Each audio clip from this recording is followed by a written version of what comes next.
ಬಾವರಾಜ್ ಬಸಪ್ಪ ಇಮ್ಮನವ್ರು ಯಾವ ಊರಿ ಅಣ್ಣ? ಇಂಗಳಿಗಿರಿ. ಓಕೆ, ಈಗ 3 ಎಕರೆ ಐತಿ ನಿಮ್ಮ ಕಬ್ಬು, ಹೌದಿಲ್ಲ ರೀ? ಸೊ 3 ಎಕರೆಗೆ ಏನು ಮಾಡತ್ತೀವಿ ನೀವು ಸಾವಯವ ಕೃಷಿ ಕಡೆ ಹೊಂಟೀವಿ ರೀ. ಸೊ ಇವತ್ತು ನಾ ಏನು ಮಾಡ್ತೀನಿ, ಇದ್ರ ಬಗ್ಗೆ ಇನ್ಫಾರ್ಮೇಷನ್ ನಾ ಕೊಡ್ತೀನಿ ರೀ. ಇವತ್ತು ತಾರೀಕು ಎಷ್ಟು ರೀ? 26/9 ಏನು ರೀ, 1 ತಿಂಗಳು ಬಿಟ್ಟು ನಾ ಇಲ್ಲಿ ಬರ್ತೀನಿ. ಸೊ ಇವತ್ತೇನು ಇನ್ಫಾರ್ಮೇಷನ್ ಕೊಟ್ಟು ಹೋಗ್ತೀನಿ, ಅದು ಕರೆಕ್ಟ್ ಆಗೈತಿಲ್ಲೋ ನೀವು 1 ತಿಂಗಳು ಬಿಟ್ಟ ಮೇಲೆ ನೀವು ನನಗೆ ಮಾತಾಡ್ಬೇಕು.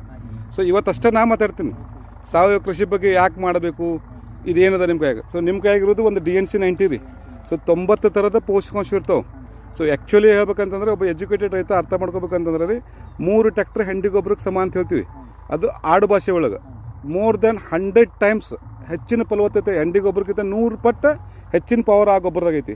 ಸೊ ಈ ಗೊಬ್ಬರ ಕೊಟ್ಟಿದ್ದು ನಾವು ಮಾತಾಡೋದು ಕರೆಕ್ಟ್ ಆಯಿತು ಇಲ್ಲ ಅನ್ನೋಕೆ ಸಾಕ್ಷಿ ಅದಕ್ಕೆ ISO ಗ್ರೇಡ್ ಐತ್ರಿ, ಇಕೋ ಸರ್ಟಿಫೈಡ್ ಐತಿ. ಅಂದರೆ ಪ್ಯೂರ್ಲಿ ಬ್ರ್ಯಾಂಡೆಡ್, ಇವು ನಾನ್ ಬ್ರ್ಯಾಂಡೆಡ್ ಗೊಬ್ಬರ ಅಲ್ಲ, ಪ್ಯೂರ್ ಬ್ರ್ಯಾಂಡೆಡ್ ಸಾವಯವ ಗೊಬ್ಬರ. ಯಾಕೆ ಸಾವಯವ ಗೊಬ್ಬರ ಒಳಗೆ ಭಾಳಷ್ಟು ಥರ ಬರತ್ತವು, ಭಾಳಷ್ಟು ಡುಪ್ಲಿಕೇಟ್ ಅದಾವೆ. ಅವಕ್ಕೆ ಯಾವಕ್ಕೂ ISO ಗ್ರೇಡ್ ಇರೋಂಗಿಲ್ಲ, ಯಾವಕ್ಕೂ ಸರ್ಟಿಫೈಡ್ ಇರೋಂಗಿಲ್ಲ. ಸೊ ಇದು ಪ್ಯೂರ್ 100% ಸರ್ಟಿಫೈಡ್ ಗೊಬ್ಬರ ಕೊಡತ್ತೀನಿ ನಿಮಗೆ ರೀ. ಸೊ ಈಗ ನಿಮಗೆ 4 ಥರ ಹಾಕಿಸ್ತೀನಿ. ಒಂದು ಕ್ರಾಪ್ ಸುಧಾ ರೀ ಬಸ್ಸು, ನೀವು ಅದು ಒಂದು DNC 90 ರೀ, ಒಂದು DNC 90 ಪ್ರೀಮಿಯಮ್ ಹಾಕಿನಿ, ಒಂದು ಭೂಮಿ ಸುಧಾ ತರತ್ತೇನೆ ರೀ, ಒಂದು ಎರೆಹುಳ ಗೊಬ್ಬರ 2 ಚೀಲ. ಸೊ ಪರ್ ಎಕರ್ 1 ಎಕರೆದು ಕಲಿಸ್ಕೊಟ್ಟಿನಿ, ಇನ್ನು 2 ಎಕರೆ ಇದ್ರ ತಗ ನೀವೇ ಮಾಡ್ಕೋರಿ. ಹಾಂ, ಸೊ ಇವತ್ತಿನ ತಾರೀಕಿಗೆ ಏನು ನೀವು ಗೊಬ್ಬರ ಕಲಿಸ್ಕೊಡ್ತೀರಿ, ಸೊ ಈ ಫಲವತ್ತತೆ ರೀ ನಿಮ್ಮ ಬೆಳೆ ಒಳಗೆ ನಾವೇನು ಕಂಡೀವಿ, ಸೈಜ್ ಒಂದು ಲೆವೆಲ್ಗೆ ಬೆಳೆದ ನಿಂತೈತಿ ಮತ್ತು ಭೂಮಿ ಹದ ಆಗಬೇಕಾಗೈತಿ. ಸೊ ಭೂಮಿಯನ್ನು ಫಲವತ್ತತೆ ಮಾಡೋದು ನಮ್ಮ ಗೊಬ್ಬರ ಕೆಲಸ. ಸೊ ಭೂಮಿ ಫಲವತ್ತ ಆತಂದ್ರೆ ಬೆಳೆ ತಾನೇ ಬರ್ತೈತಿ. ಸೊ ಎಲ್ಲಿವರೆಗೂ ಭೂಮಿ ಒಳಗೆ ನಮಗೆ ಫಲವತ್ತತೆ ಕಾಣಿಸಂಗಿಲ್ಲ, ಅಲ್ಲಿ ಒಳಗೆ ನಮಗೆ ಬೇಕಾದಂಥ ಸ್ಯಾಟಿಸ್ಫ್ಯಾಕ್ಷನ್ ಬೆಳೆ ಬರೋಂಗಿಲ್ಲ. ಸೊ ನಾವು ಇದನ್ನು ಗೊಬ್ಬರ ಹಾಕ್ಸಿದಾಗ 58 ದಿವ್ಸಕ್ಕೆ 60 ದಿವ್ಸಕ್ಕೆ ಮಿರಾಕಲ್ ಗತೆ ಬಂದವು. ಅಂದರೆ ಯಾರೂ ನಂಬಲಕ್ಕೆ ಸಾಧ್ಯ ಆಗಲ್ದಕ್ಕೆ ನಾವು ವೀಡಿಯೋ ಮಾಡ್ಕೊಳತ್ತೀವಿ.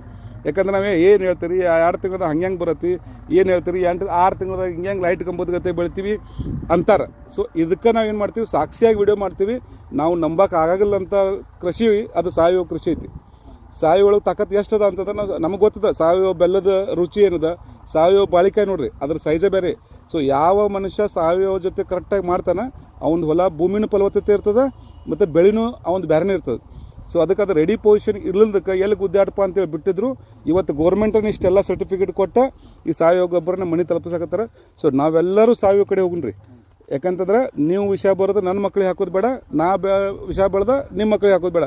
ಸೊ ರೈತರು ಏನಾಗಬೇಕಾಗೈತಿ, ಎಜುಕೇಟ್ ಆಗಬೇಕಾಗಿದೆ. 3 ವಿಷಯ ನಾ ತೊಗೊಳ್ಳೋವಂಥ ಗೊಬ್ಬರ ಗೌರ್ಮೆಂಟ್ ಇದಕ್ಕೆ ಮಾನ್ಯತೆ ಏನು ಕೊಟ್ಟೈತಿ, ಇದಕ್ಕೆ ISO ಗ್ರೇಡ್ ಐತೋ ಇಲ್ಲೋ, ಇದು ಕರೆನ ಒಳ್ಳೇದೈತೋ ಇಲ್ಲೋ,